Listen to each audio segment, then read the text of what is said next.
importante talaga what's happening now that we have a collective bargaining agreement and we have to give it to you and for you and your board of directors to approve it, which is something that needs to be examined. As I've said, we cannot resolve this in this committee. I would like to have, along with my labor leaders, have a meeting with you and try to resolve it peacefully. And I find it in a way, ganyan and adversarial at the same time, that we can talk to each other to the benefit of the working man or the men and women in the cooperatives. Madam Secretary, I see you're nodding your head, and I know you're also passionate with the concerns of labor.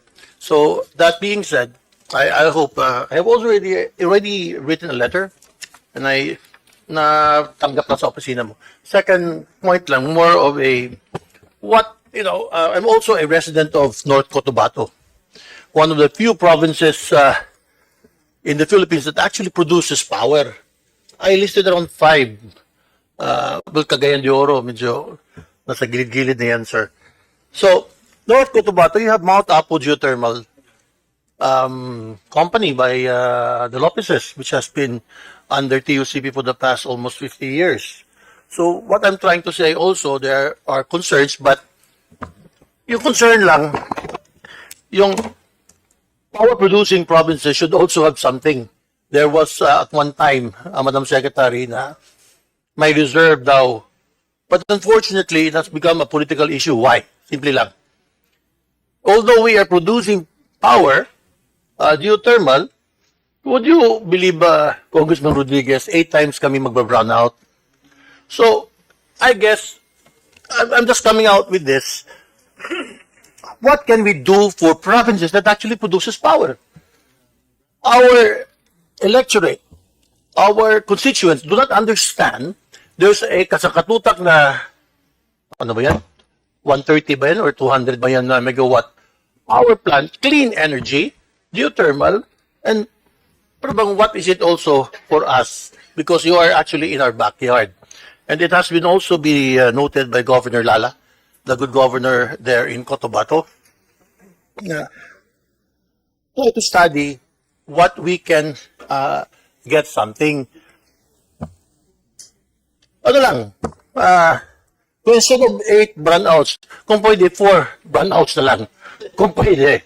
And, when you have brownouts, yung mga refrigerators nila, di ba, mga appliances, paulit-ulit. And I was just in Cotabato and we experienced it, Madam Secretary. Again, we are a few of those provinces na given by God na meron siyang kuwan. So there's the bell.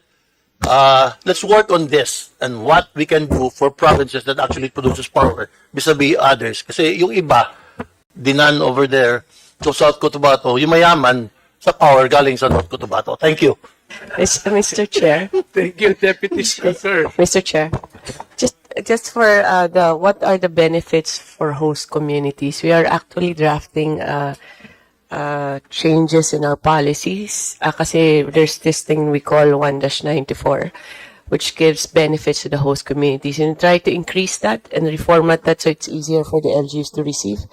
And we are also reviewing our CSP policies in order to give preference to the host communities on for the offtake of the power. Now, as to the frequency of the interruptions, we'll discuss that with NEA and ERC on how to address that, Honorable Deputy Speaker. Thank you, Madam Secretary. And as to your increase of your budget, TUCP fully supports as much as possible that I increase and under your leadership. Daghang salamat, Madam Secretary, and of course to your officials, and particularly to Administrator Almeda. May buntag. May hapon. Mr. Chair, just brief point of information para di tayo ma-mislead, no? Go ahead. The interruptions in the area of Deputy Speaker Mendoza ay caused by low voltage transmission line dahil galing sa kay Congressman Rufus yung linya, okay sa kanila. Pero tingnan mo yung linya papuntang Lanao Sur, Lanao Norte, napakahaba, umiikot po yung transmission line. Kaya ang reklamo po ni DS Mendoza actually is hindi brownout. That's ano yung nagpa-fluctuate dahil yung 69, 62 na lang. This is also experience in Eastern Samar, yung mga dulo ng 69 kb. So I think NGCP is not here because they are private. So pinaalam ko lang, Mr. Chair, na tingnan natin yung transmission issue. Thank you, Mr. Chair. Yeah, thank you. One moment. Thank you, Congressman Lugoc, for that. But then again, let us solve that problem, considering, again, it has become political. Of course, this is also a concern of our newly congressman from the 1st District, Congressman Cruzado. Yun lang. Thank you. Thank you, Madam Secretary. Thank you, DS. The chair now recognizes Representative Alan T. Thank you, Mr. Chairman. Mr. Chairman, may I be clarified? Since this is a budget briefing, so are we governed by our rules of procedure of the Committee on Appropriations as well as our internal rules? This is already a hearing because the government. It's already been, so we are governed by our rules of procedures before this committee as well as our internal rules of the Yes. House. Thank you, Mr. Chairman.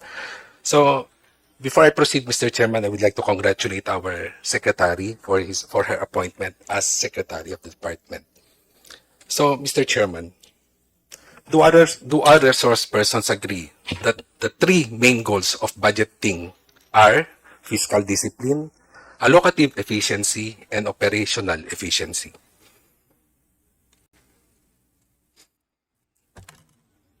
I think everyone agrees. Yes, Mr. Chair. Thank you. Madam Secretary, as chairperson of National Electrification Administration, could you please explain the mandate of NEA? It's a National Electrification Administration. It's supposed to be the distribution side of our the government component there.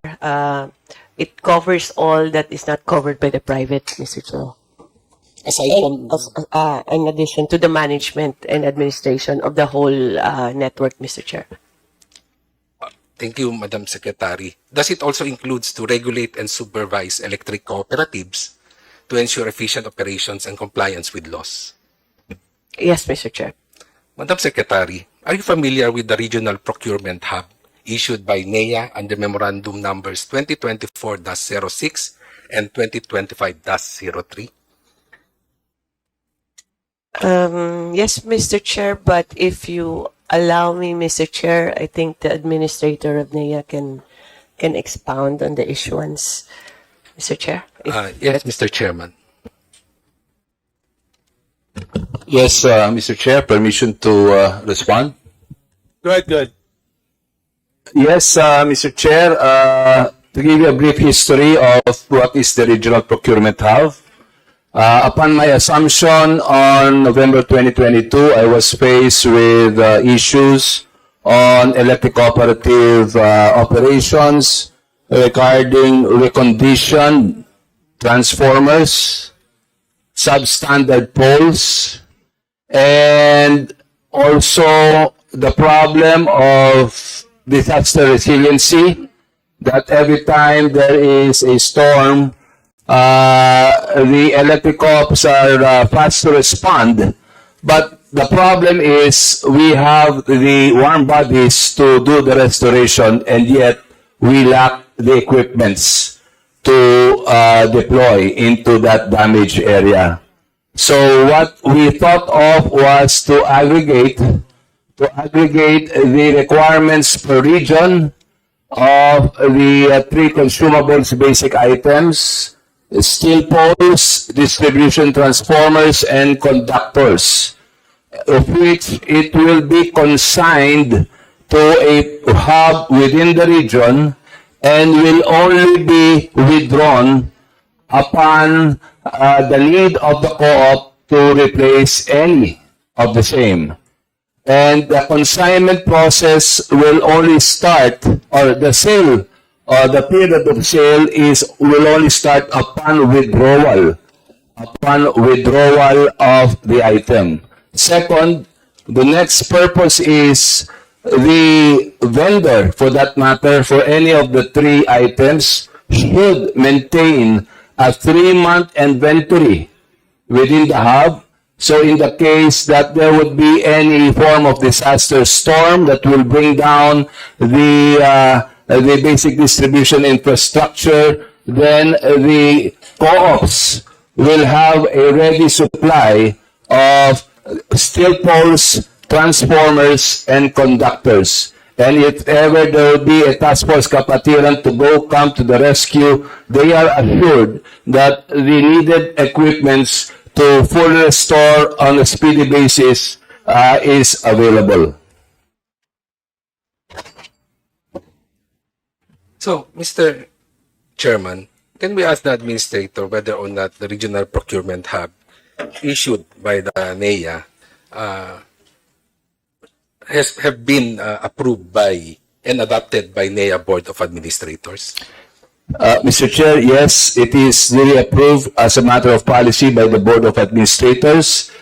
And upon its implementation, the technical team of NEA and the technical team of the regional cooperatives are all members and deliberated upon on the number, on the volume of the items needed for that subject period of the regional procurement hub, the design, and we followed. They facilitated the bidding using the principles and provisions of 9184, and once it is concluded and delivered to the regional procurement hub, the sale transaction is now between the vendor and the cooperative.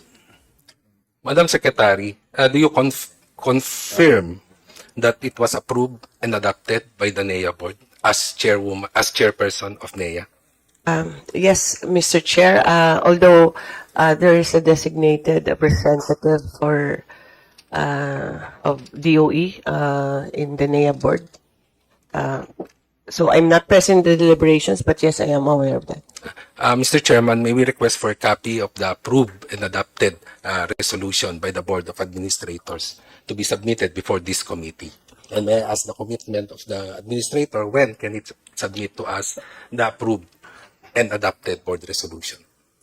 Yes, Mr. Chair, we will submit it as soon as possible. By tomorrow, the committee will have a copy of all pertinent documents, board resolutions of the Board of Administrators. So, Mr. Administrator, do you agree that the Regional Procurement Hub aggregates and centralizes the procurement of equipment and materials for all electric cooperatives? We're doing it per region, Mr. Chair. Actually, last year, 2024, we had a pilot region, regions 5, 7, and 8, which these are the areas that are usually visited by storm. And after a year of operations, we are now extending it to region. We just concluded biddings from regions 1, 3, 5, 7, and 8. Instead of 1 year, period of the contract, we extended it already to 2 years period of contract after the pilot operations. So, Mr. Administrator, what is your legal basis to undertake or for the creation of the Regional Procurement Hub? Based on our mandate as provided for by 10531, we can formulate policies to enhance the operations of the subject 121 electric cooperatives, Mr. Chair. Mr. Chair, can you be more specific under what section of Republic Act 10531 you, as the basis for the creation of the Regional Procurement Hub?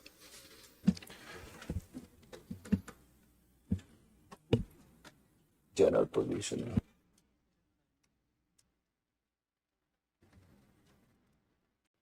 Can we be given time, Mr. Chair? Dito, anong... it's provided for in Section 5, Section 4 of PD 269, which states that... Saan ba?